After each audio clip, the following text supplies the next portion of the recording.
Who didn't have this game circled in the preseason, sitting there on a Friday night in September, just knowing without a shadow of a doubt this is going to be a ranked matchup? Nebraska's 3-0 for the first time since 2016. It's been a moderately easy run. No disrespect to Colorado. We think Colorado's better. We all agree that Colorado is improved. That's fine. But this will be by far the biggest test for the undefeated and ranked Nebraska Cornhuskers. As far as Illinois is concerned, there's a lot to like. I've been pretty impressed with some of the things I've seen from them so far. But then again, their best win came against Kansas, and Kansas is yet to beat an FBS team. So I digress. We're going to find out here on a Friday night who is for real. Because 4-0, 1-0 in the Big Ten. Pretty good start to the season for two teams that just want to get to bowl eligible. Let's start with question number 1. Is Nebraska's run defense as good as we think? Statistically, they're excellent. Okay? They're really, really solid. But they've really yet to face a team that can really run the football. Now, it's not that, say, Northern Iowa didn't attempt to run the football. They did. They tried, that's for sure, but that's an FCS team. And it's no disrespect to Northern Iowa, but they averaged less than 4 yards per carry. We know Colorado is not committed to the run at all, and we know that UTEP is UTEP.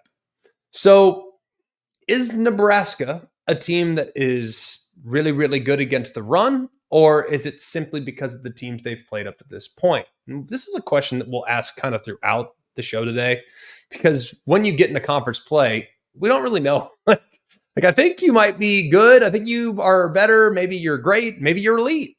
Maybe you're not good at all. Maybe we've been sold a bill of goods. But Nebraska right now is allowing less than 2.5 yards per carry.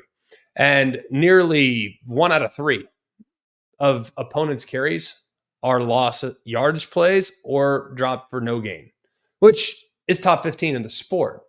And if you actually look at Illinois, they've had a lot of runs that were not very efficient. A bunch of runs that were hit at the line of scrimmage, a bunch of runs that were tackles for loss. And last year, Illinois' coaching staff, they attempted to run the ball against Nebraska just 19 times. They lost that game 20-7. So I kind of get the sense, looking at last year and thinking about, man, we didn't commit to the run at all. I think Illinois is going to come out and try to impose their will. They have a big back in Caden Fagan, who's 6'3", 250 pounds.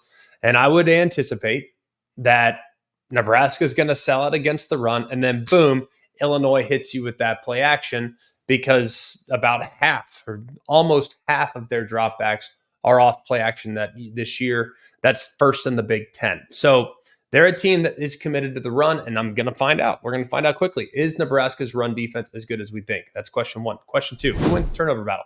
It's long been the story as it relates to Nebraska football. Who wins the turnover battle? Right now, Illinois is +8 in turnover margin. That's right, +8. They have forced 9 turnovers this year, including 4 against Kansas a couple weeks ago. That's the 5th most turnovers forced in the sport. There's another key here. Nebraska has yet to really turn it over. They've been super careful with the football, partly because they haven't really needed to take a lot of chances. They haven't really tried to do a lot. They haven't had to. They've been in a good spot. They've been in control. But now against a team like Illinois, will they have to maybe ramp up the aggressiveness just a little bit? Be watching that closely. Question 3. Can Illinois pressure Dylan Raiola and get his receivers to the ground? Now, Nebraska has allowed just 1 sack and 12 tackles for loss this year. Now, Illinois hasn't shown a ridiculous amount of push and penetration. They don't have a ton of plays that are being made behind the opposing line of scrimmage. But one thing that they can probably do, just looking at how Nebraska is kind of working right now, a lot of Nebraska's throws are kind of at or around the line of scrimmage against quality competition. I do think when you watch Raiola at times against lesser competition, they'll try to get things going downfield. But right now, 61% of Nebraska's receiving yards are coming after the catch. And 41% of their throws have been at or behind the line of scrimmage. That's the 4th highest percentage in the sport.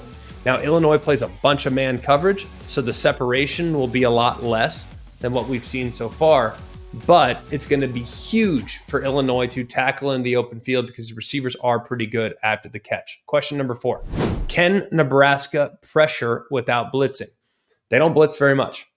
Very rarely, actually. Very rarely have they been bringing 5 or more rushers against opposing passers. Just 14% of opponents' dropbacks have come against 5 or more rushers. That's 122nd, meaning like they don't blitz hardly at all. Right? There's only 12 teams that blitz less than them in the FBS, but they get pressure on nearly half of the opponent's dropbacks. So they've been able to get home without bringing more. And Illinois' offensive line's done a really good job against pressure. They're giving Luke Altmaier plenty of time to survey the field. They're averaging about 3 seconds before first pressure arrives, which is among the best in the sport and the longest in the Big Ten. So going to be fascinating. Can Nebraska bring pressure without blitzing? That will be part of the cat and mouse game that we are identifying. A couple trends in the game. Nebraska is north of a touchdown favorite. That's the longest favorite roll over a ranked team since 2001, when number 2 Nebraska was a 9-point favorite at number 14 Colorado. It's the first time they've laid at least 7 points to a ranked team since 2010. Couple other trends, okay? Nebraska has lost 24 straight games outright against ranked opponents, including 0-7 against the spread in their last 7 games. That's the longest active against the spread losing streak against ranked opponents in the FBS. And Illinois, this is their 9th game as a ranked team against a ranked team since 2000. So ranked first ranked matchup is their 9th time.